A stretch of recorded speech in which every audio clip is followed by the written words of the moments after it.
Chapter 35, David. I figured the puzzle out. I did exactly what Kit asked. But it was a setup, a wild goose chase, a lie, her lie. McCormick's goes quiet and there's a collective gasp. A man I've never seen before unfolds his long legs from a nearby booth, comes over to our table. I am supposed to get up and move out of the way, though I don't know why. Kit is leaving open too many questions. Why didn't she trust me with the truth? And doesn't she want to know the math? I have hard numbers for her, comforting facts and calculations. I stayed up all night for this. The man puts his arms around Kit and starts to walk her out of the restaurant. The whole thing happens so quickly. I almost miss it. Kit doesn't look at me. She doesn't say anything except Jack, like it's a question, even though it's clearly not, because that must be the man's name. He looks like a Jack. I hate him.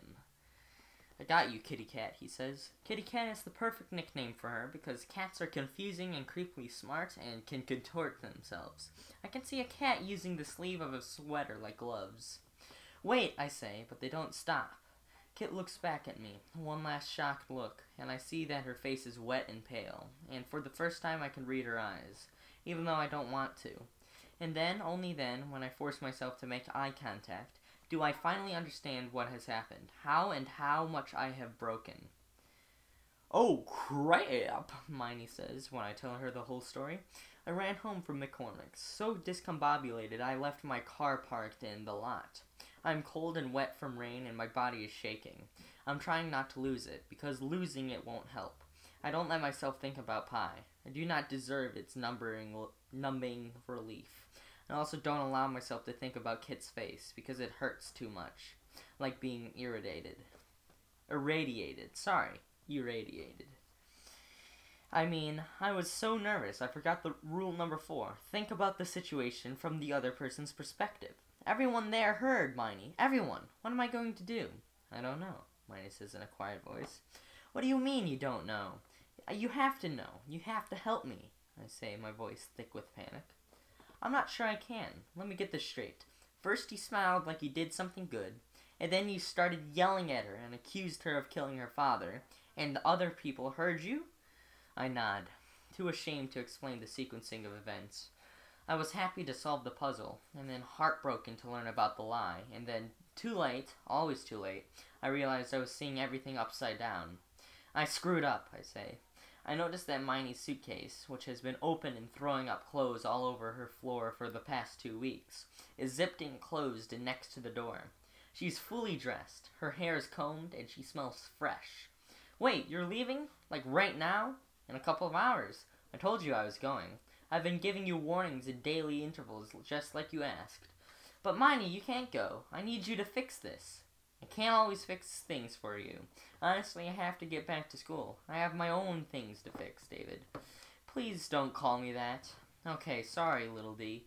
I don't know if she'll forgive you, but I think you know what you need to do. You don't need my help the same way you used to.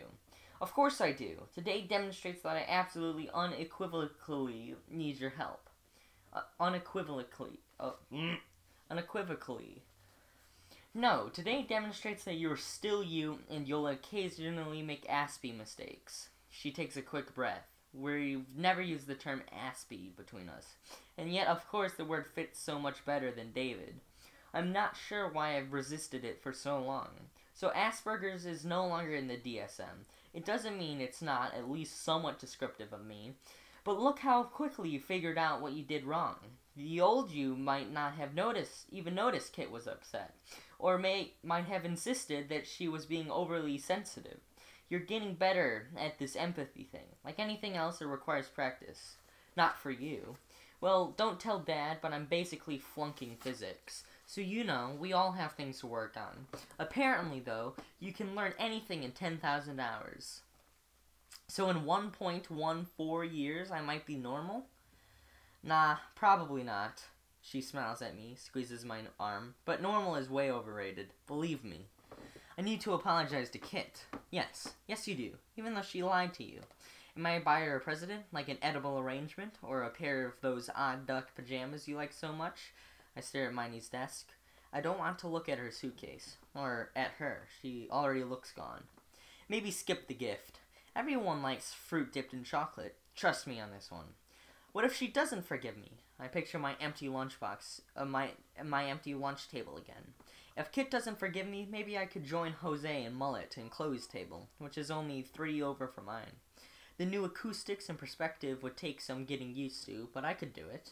Although they are not as fun to look at and be with as Kit. Miney shrugs.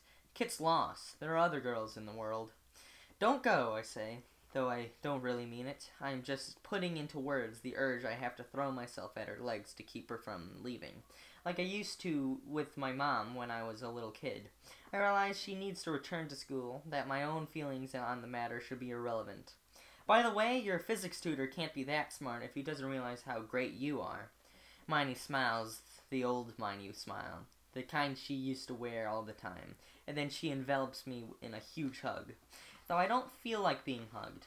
I let her because she's my sister and my favorite person in the world, and in a few hours she'll be far, far away. I love you, little D, just the way you are. So yeah, you can change, but don't ever really change, okay? Okay, I agree, though I have no idea what that means at all. I'm scared, Miney. All the best people are. There you go, my friends. Alright.